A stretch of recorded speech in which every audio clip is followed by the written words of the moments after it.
Alors, bonjour à tout le monde. On va faire la correction de National 2016, section de rattrapage, schéma partie 1. Alors, étude de pile de zinc. Je n'écris pas toutes les données. Alors, j'écris les données qu'on a besoin. Alors, il y a un volume est égal à 100 ml, une concentration de ions de l'aluminium 4,510 et la même concentration pour le zinc. Et M0, la masse initiale de l'aluminium, c'est 1,35 g et la masse molaire de l'aluminium, c'est 25 g par mol. Le Faraday, c'est 1 Faraday, c'est 9,65 10 à la puissance 4, c'est mol moins 1. K, la constante d'équilibre de cette réaction, c'est-à-dire de ça vers ça, est 10 moins 90 à 25 degrés. Alors, la question A, il nous demande de calculer le quotient d'équilibre, le quotient de la réaction initiale et de déterminer le sens d'évolution spontanée du système. Alors, le cours nous dit que QRE est égal à concentration d'arrivée ici à la puissance 3 parce qu'il y a un coefficient ici. Ici, les concentrations des ions qui ont dans la partie gauche au carré parce qu'il y a coefficient 2. Pourquoi on ne prend pas en considération ALS? Parce que ce sont des solides.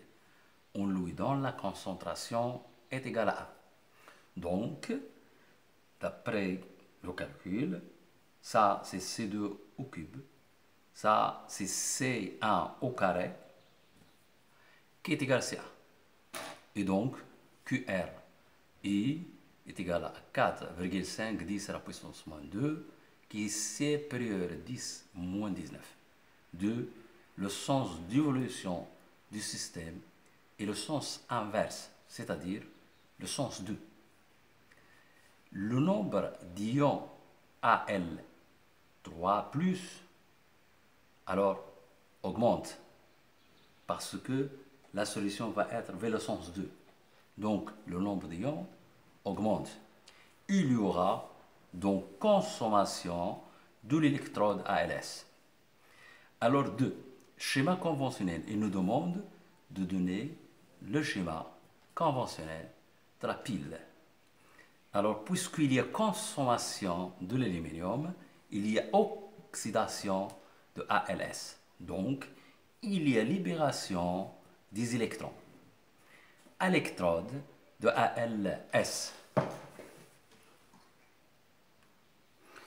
Donc, puisqu'il y a libération des électrons à l'électrode ALS, le pôle négatif, c'est ce aluminium, l'électrode d'aluminium, et le pôle positif est, et par convention, on met à gauche moins et à droite plus.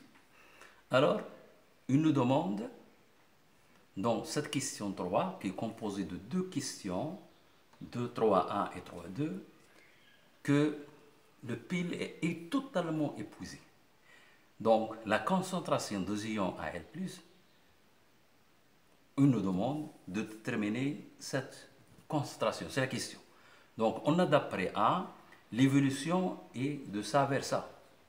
Le tableau de Von-Sommer, c'est ça. Alors, le tableau de Von-Sommer, c'est usuel. Tout le monde le connaît. Ça, le Von-Sommer 0. Ça, c'est X.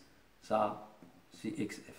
On a X max parce que l'évolution et l'équation va être épousée. Total. Alors, tout d'abord, on détermine le réactif limitant. Alors, CAS, LI, le réactif limitant, on abrégé. Alors, XM est égal à X1 sur 2 est égal à 2. Sinon, l'ion sera le réactif limitant. Alors, XM est égal à 1 prime 1 sur 1 vers. Et puisque cette valeur est inférieure strictement à cette valeur, donc le réactif limitant est le zinc, qui a la valeur maximale inférieure. C'est le zinc. Donc, puisque le réactif limitant c'est le zinc. Alors, la concentration, c'est le nombre de moles dans ici le tableau d'avancement, c'est C1V plus 2XM fois V. Alors, en remplaçant XM par sa valeur, XM, c'est 1,5. On prend la concentration finale des ions d'aluminium, c'est 7,5. 10 à la puissance moins 2 mol par litre.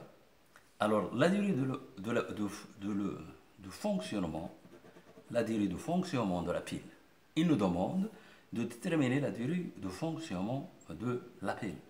Ce qui est important, c'est de savoir cette relation. Ce qui est égal à I fois delta T est égal au nombre des charges qui circulent dans le circuit multiplié par le farad.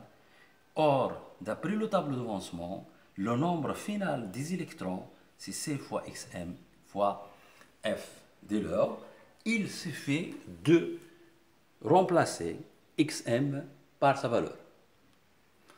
Alors, en remplaçant XM par sa valeur, on trouve delta T est égal à 6 fois X max fois le farad divisé par E. Et on fait des calculs, on trouve 8,685 10 à la puissance 4 secondes. On divise par 60 pour récupérer les minutes. Puis les minutes on divise par 60 pour qu'il l'heure. Donc on trouve 24 heures, 7 minutes et 3 secondes. À bientôt dans une autre vidéo.